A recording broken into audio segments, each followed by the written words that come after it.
ruang dialog dalam rangka perdamaian, untuk membangun perdamaian, dan sesegera mungkin untuk melakukan gencatan senjata dan menghentikan perang. Karena perang memang harus dihentikan dan juga yang berkaitan dengan rantai pasok pangan harus diaktifkan kembali.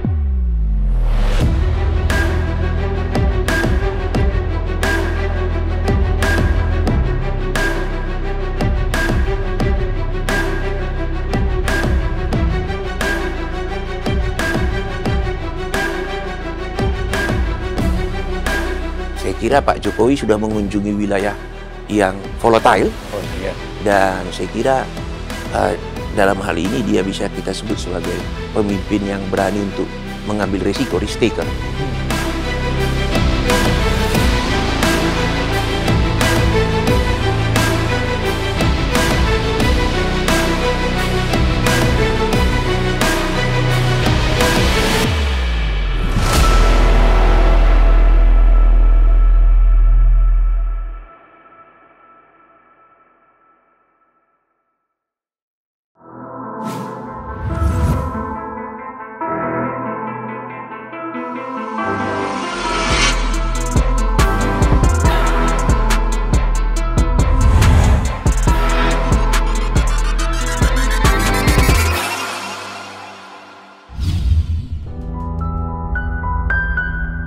Salam kredensial.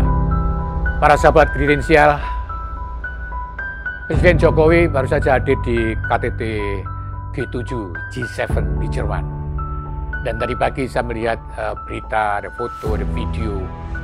Presiden melanjutkan perjalanannya ke Ukraina, negeri yang sedang dilanda perang.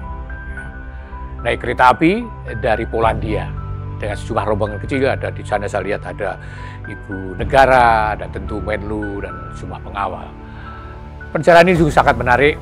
Presiden kita pergi ke mengunjungi wilayah yang sedang perang. Mengingatkan saya akan kunjungan Presiden Jokowi tahun 2017 atau 18 saya lupa, ke Afghanistan. Dan yang hampir sama. Waktu itu juga masih tidak seaman sekarang, masih karena sehari sebelum Presiden tiba di Kabul terjadi serangan bom yang melibatkan 100 orang. Beberapa jam kemudian bahkan sebuah akademi militer pun itu diserang. Jadi kondisi seperti itu yang mirip-mirip, atau sekarang bahkan di Ukraina mungkin lebih berat lagi ya. Tapi kita ikuti perjalanan Presiden pada hari ini. Pada kali ini Presidensial menghadirkan tamu yang sangat istimewa, Profesor Makmur Keliat, pengajar, staf pengajar hubungan internasional di FISIP Universitas Indonesia. Apa kabar, Prof? Kabar baik, Pak. Terima kasih telah hadir di tempat ini Sama-sama. ya, untuk kita bincang-bincang soal kunjungan Presiden ke Ukraina. Silakan. Yang kita ikuti tentu media sosial dan media utama sudah banyak yang bahas. Dan saya ingin tahu, menurut Prof. Keliat, Makmur Keliat, apa makna kunjungan ini? Kunjungan ke negara yang sedang berkelahi seperti itu, ya kan, antara dua kekuatan, Rusia, lawannya dua Rusia, kekuatan besar, ya kan, dan itu dilakukan setelah menghadiri KTT G7 di Jerman. Menurut Prof. Keliat, Makmur Keliat, apa ini makna kunjungan itu bagi? Saya kira kalau kita perhatikan dari tahapan kunjungan, pertama pergi dulu ke pertemuan G7, Ya. dan kemudian melanjutkan perjalanan ke Kiev, ya, ke Ukraina, itu menyampaikan pesan bahwa Presiden berusaha untuk memainkan peran dalam tanda kutip sebagai juru damai, ya, Juru damai. atau peace broker. Dan dorongan untuk menjadi juru damai ini saya kira bisa dijelaskan dari beberapa hal. Alasan pertama tentu saja terdapat basis atau mandat konstitusional bahwa Indonesia harus ikut mewujudkan perdamaian dunia. Itu terdapat di pembukaan Undang-Undang Dasar 45. Dan yang kedua saya kira karena kita akan menyelenggarakan G20 bulan November seingat saya, dan harus kita catat bahwa semua anggota G7 adalah bagian dari G20. Dan karena itu kunjungan ke Jerman menjadi bagian dari upaya untuk melakukan persuasi supaya para pemimpin G7 itu hadir di dalam G20. Itu alasan yang kedua. Alasan yang ketiga adalah bahwa penyelesaian masalah Ukraina dengan Rusia ini menjadi sangat penting karena dia mempengaruhi stabilitas ekonomi makro Indonesia. Persoalan paling penting barangkali adalah soal pasokan energi dan gas yang dibutuhkan untuk pupuk, terutama gas ini, yang saya kira membawa pengaruh besar di dalam tekanan-tekanan fiskal maupun moneter di masa depan. Jadi 3 faktor ini saya kira menjadi pendorong mengapa Indonesia berusaha menjadi juru damai dalam tanda kutip itu. Dan menurut saya salah satu manfaat bagi atau kelebihan atau advantage dari Indonesia terhadap situasi ini adalah karena kita tidak memiliki kepentingan langsung. Jadi mungkin trust menjadi lebih mudah diperoleh. Karena kita bukan bagian dari masalah penyelesaian konflik, tetapi menjadi pelaku yang memang terdampak tetapi memiliki trust yang besar untuk memainkan peran sebagai juru damai. Saya kira itu. Ya, terima kasih. Kalau kita lihat, saya lihat di televisi, juga di media sosial banyak ya, ketika pertemuan di Jerman kemarin, G7, bagaimana para pemimpin pemerintah atau negara ketika bertemu dengan presiden kita, Jokowi, kan macam-macam gestur. Ya, ada yang Joe Biden misalnya merangkul, ya, kemudian Perdana Menteri Inggris kayak ya menonjok, kan. Itu apakah bisa kita anggap gestur itu sebagai gambaran begitu percayanya mereka pada Jokowi, ya, Presiden Jokowi yang akan melakukan perjalanan ke Ukraina?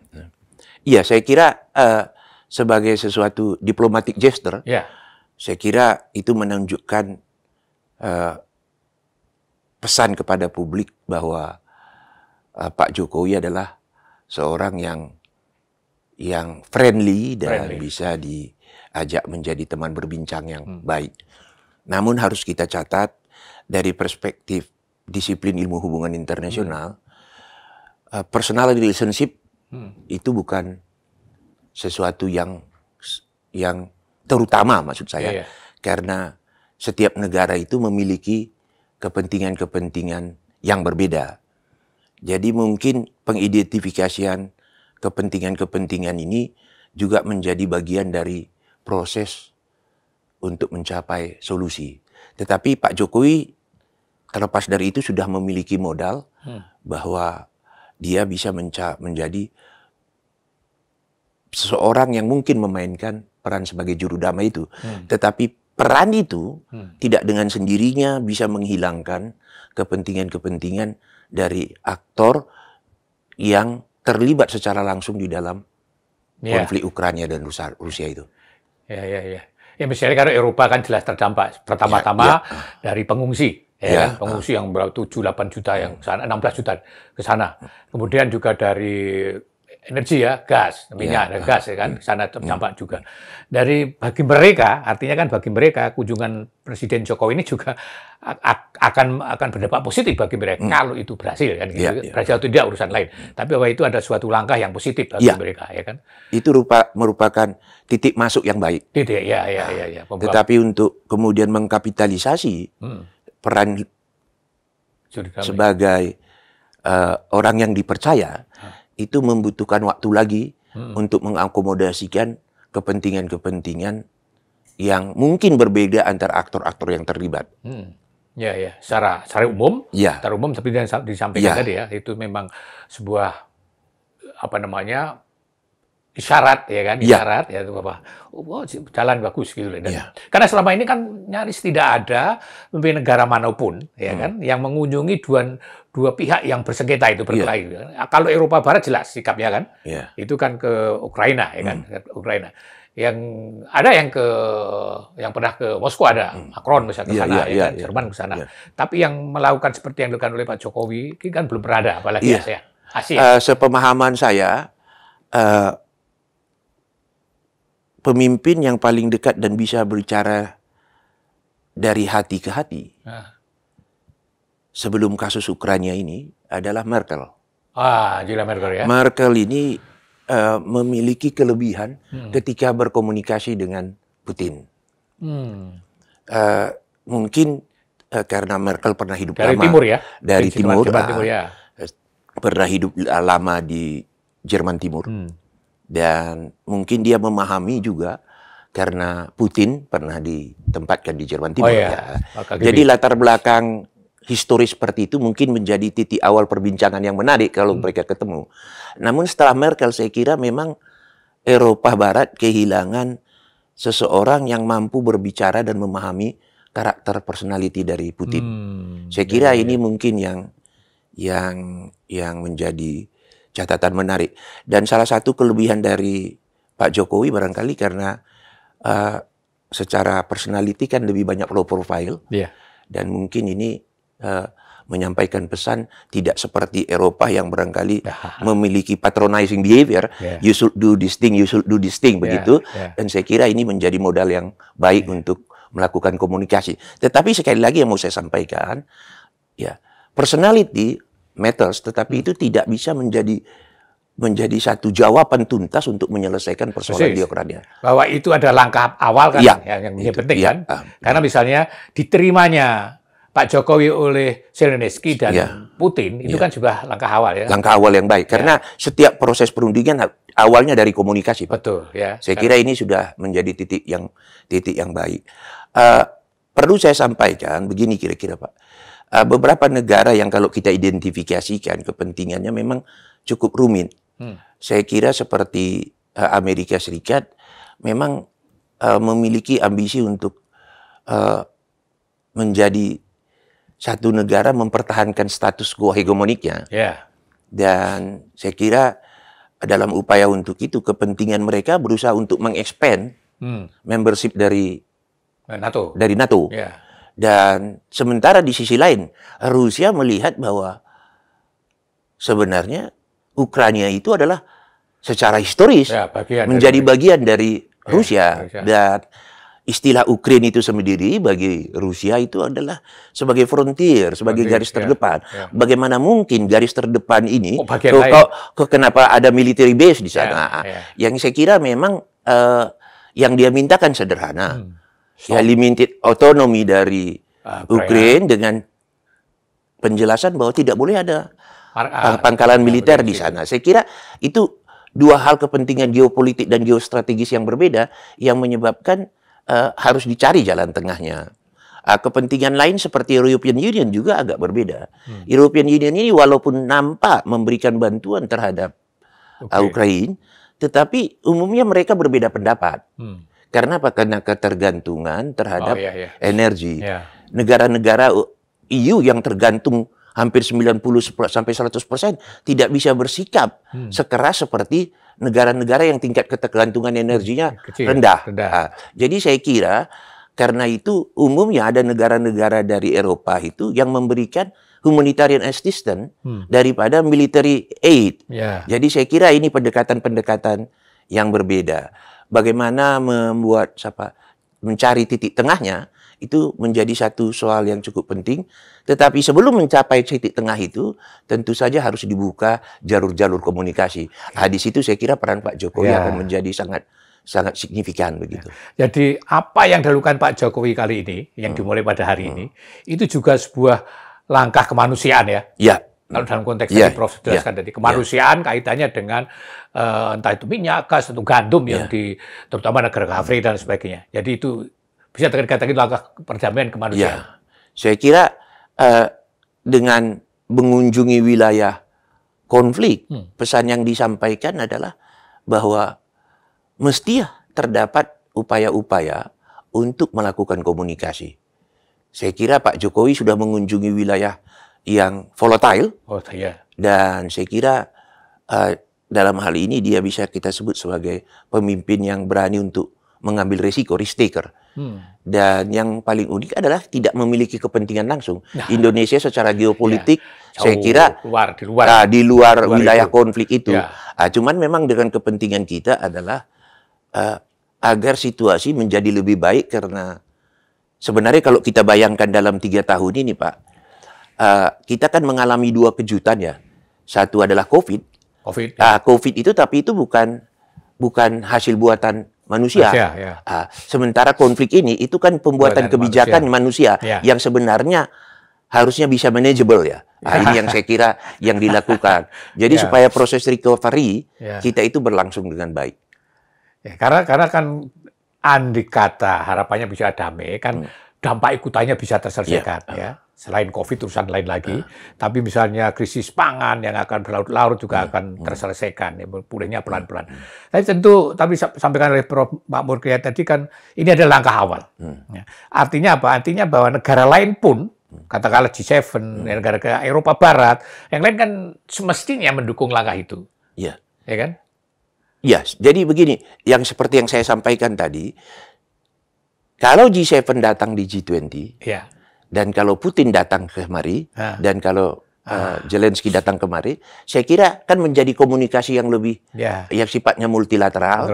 Karena syarat dasar untuk mencari jalan keluar adalah harus berkomunikasi.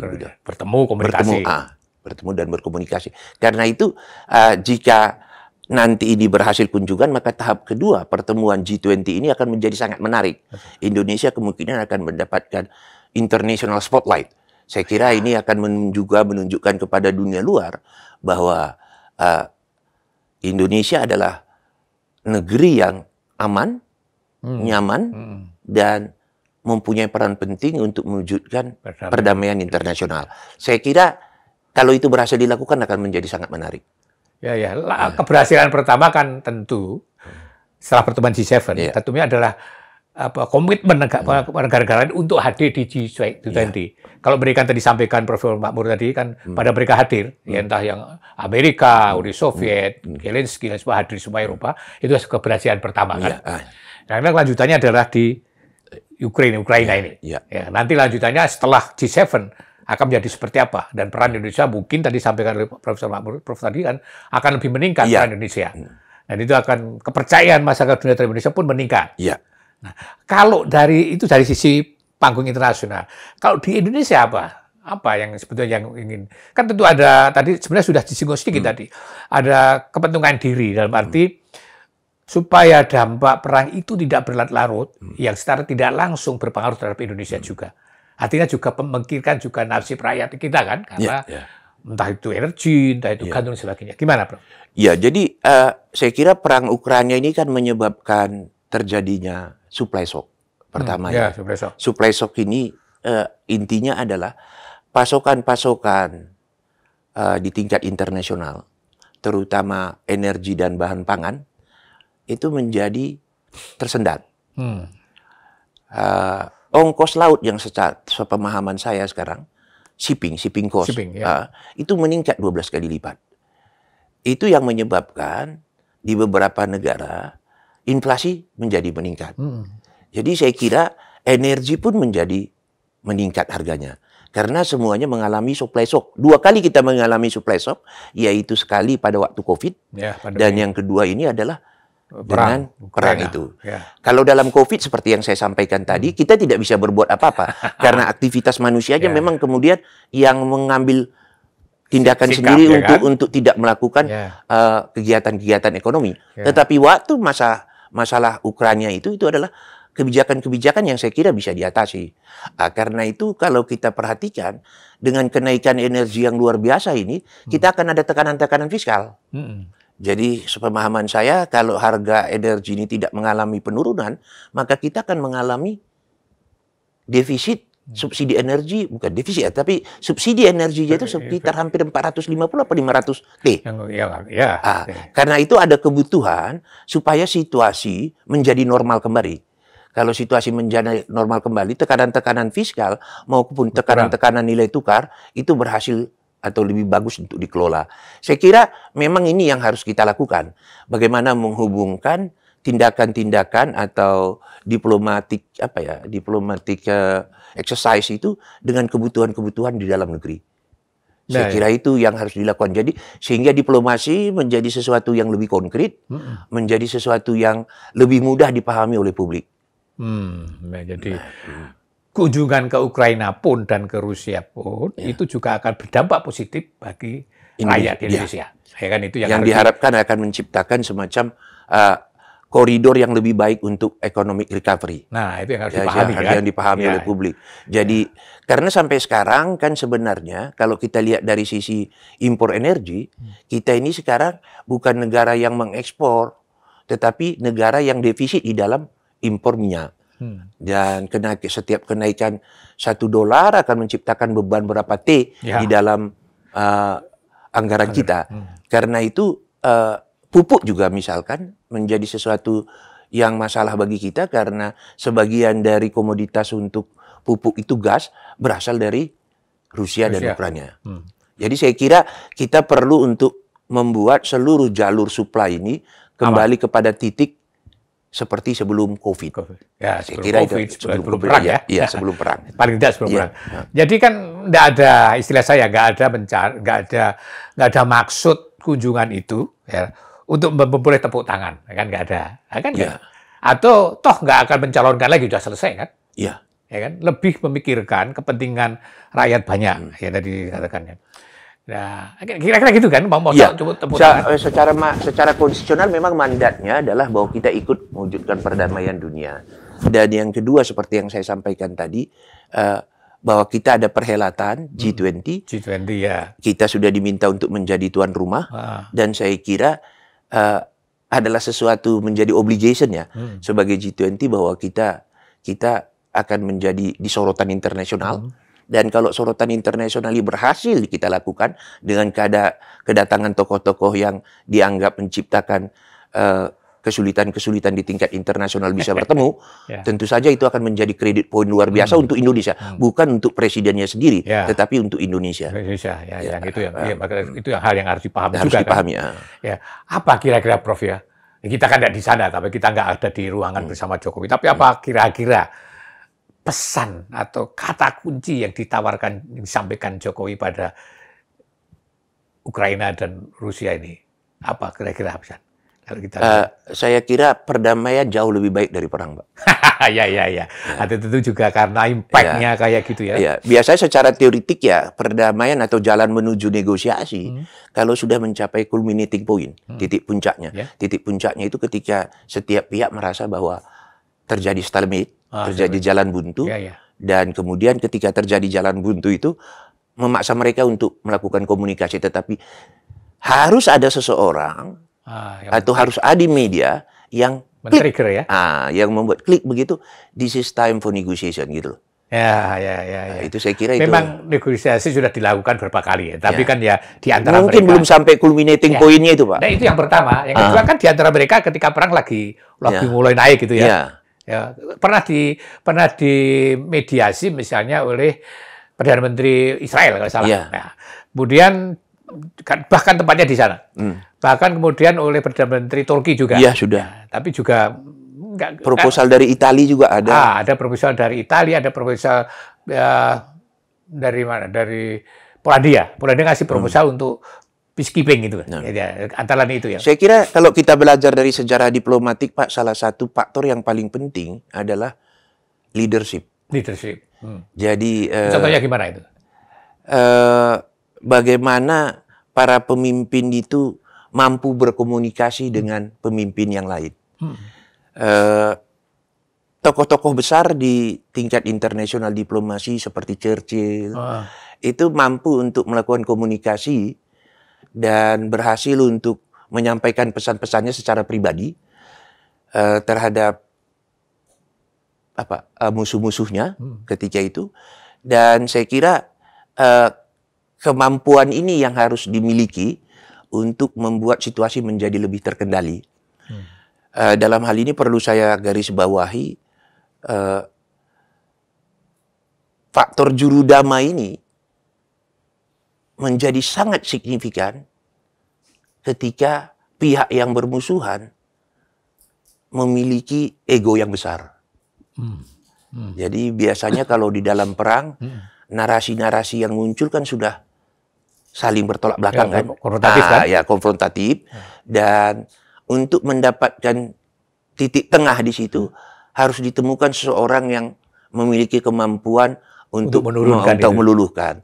Dan tidak berusaha untuk, ya seperti saya bilang tadi, patronizing attitude. Jadi Anda salah itu kan kualitas kepemimpinan seperti itu barangkali mudah kalau ngapain gitu, kan? Ya, itu akan lebih mudah. Jadi harus ditemukan personality, leadership dan media untuk mendapatkan itu. Dan saya kira memang kalau kita perhatikan figur Putin, ya Putin kan gitu. Ya, jadi kan hampir semua itu kan egonya agak tinggi ya. Jadi saya kira memang harus ada yang bisa mendengar, ya, yang kemudian menyampaikan ke pihak lain. Saya kira kualitas kepemimpinan itu mungkin Pak Jokowi bisa mengoptimalkannya. Ada di dalam Jokowi. Ada di level itu. Mau mendengarkan. Ya, mendengarkan. Karena itu jadi kunci itu. Jadi kunci, ya. Kan? Mendengar sini dibawa ke sana. Karena dia tidak menjadi pihak yang terlibat secara langsung di dalam konflik. Itu yang menguntungkan. Ya. Nggak terlibat secara langsung, sekedar menyampaikan ini loh. Ya. Maunya sana. Dan tidak menjadi ancaman, kan? Betul. Indonesia kan tidak menjadi ancaman. Tidak ada ancaman bagi kedua-duanya yang bertikai. Kedua-duanya enggak. Kita kedua-duanya juga memiliki hubungan yang baik dengan Rusia juga baik, dengan Ukraina juga baik. Ukraina kita punya hubungan dagang dengan Ukraina, gandum tadi dengan Rusia, dengan alutsista, ya kan juga hubungan yang baik. Ya kita hanya berharap kita berharap bahwa itu perjalanan yang berhasil, ya kan berhasil. Apapun wujud keberhasilannya itu, ya kan?